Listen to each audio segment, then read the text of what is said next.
পরের জন্মে বাবার জন্মগ্রহণ করেছিলেন ধারেন্দা বাহাদুরপুর কৃষ্ণ মণ্ডলের ঘরে। অদ্বৈত ঠাকুরের যখন 85 বছর বয়স, তিল তুলসী গঙ্গা জল হাতে নিয়ে সেধে কেঁদে ভগবানকে মর জগতে এনেছিলেন। অদ্বৈতের তখন 85 বছর বয়স, তখন ভগবান গৌর হরি নদিয়া নবদ্বীপে সচি জগন্নাথের আনন্দ মুখর আঙ্গিনা গোরা নাম ধরে, অতীত পাবন নাম ধরে, বিশ্বম্ভর নাম ধরে, শ্রীকৃষ্ণ চৈতন্য নাম ধরে অবতীর্ণ হলেন। মহাপ্রভু অবতীর্ণ হয়ে 48 বছর লীলা করেছেন। 24 বছর সংসারে, 12 বছর পরিক্রমায়, আর শেষ 12 বছর গম্ভীরায় বসে অন্তরঙ্গ ভক্ত শনি অন্তরঙ্গ রস আস্বাদন করেছিলেন। এই 48 বছর লীলা আস্বাদন করে যখন গৌর হরি আমার লীলা সম্বরণ করলেন, অদ্বৈত ঠাকুর বুঝতে পেরে গৌর চরণে আর্জি জানাতে লাগলেন, ওগো গৌর হরি, ওগো করুণাময়, আমি বুঝতে পেরেছি তুমি আমার আগেই লীলা বিশ্রাম দিতে চাইছ। ওগো গৌর হরি, তুমি আমার আগেই চলে গেলে আমি যে তোমার বিরহ সইতে পারব না গৌর হরি। তাছাড়া আমার গৌর ভজনে কৃষ্ণ ভজনে করে যে এখনো স্বাদ মেটেনি, তুমি তার আগে আমায় ছেড়ে চলে যেতে চাইছো। না না না, এই বিরহ আমি কিছুতেই সইতে পারবো না গৌর হরি, তোমার আগে আমি চলে যেতে চাই। তাহলে তো গৌর বিরহ যন্ত্রণা আমায় সইতে হবে না। গৌর হরি বললেন, ওগো অদ্বৈত,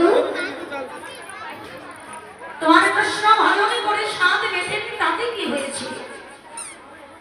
কৃষ্ণ ভজন করবার জন্য তুমি আমার জন্ম গ্রহণ করবে, সেই জন্মে কৃষ্ণ ভজন করে তোমার স্বাদ মিটবে।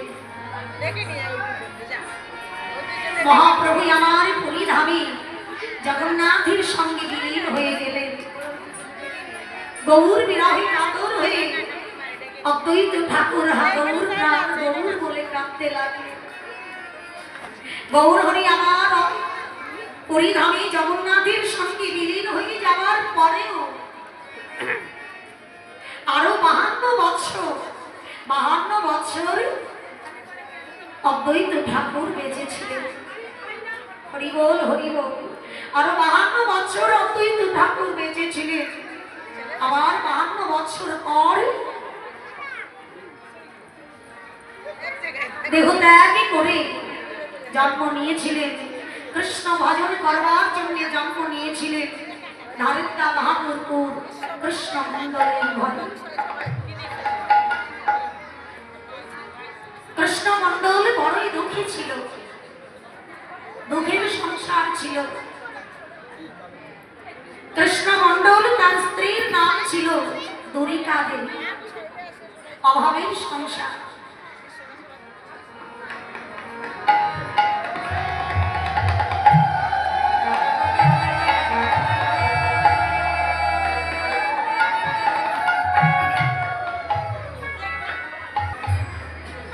বড়ই অভাবের সংসার ছিল। কোনদিন আহার যুক্ত, কোনদিন আহার যুক্ত না, আবার কোনদিন জুটলেও পেট ভরত না। একটি বস্ত্র 2 ভাগ করে 2 জন পরিধান করত, তাও আবার এত ছিঁড়া ছিঁড়ত, সেলাই করে বেঁধে বেঁধে 2 জন পরিধান করত। তাতে আবার ছিল তারা নিঃসন্তান। অভাবের সংসারের মধ্যেও যদি বাবা ডাকে মা ডাকে শোনা যায়, যত দুঃখই থাকুক না কেন সব দুঃখ দূর হয়ে যায়। যদি সন্তান এসে মা বলে কাছে দাঁড়ায়, বাবা বলে কাছে দাঁড়ায়, সব দুঃখ দূর হয়ে যায়।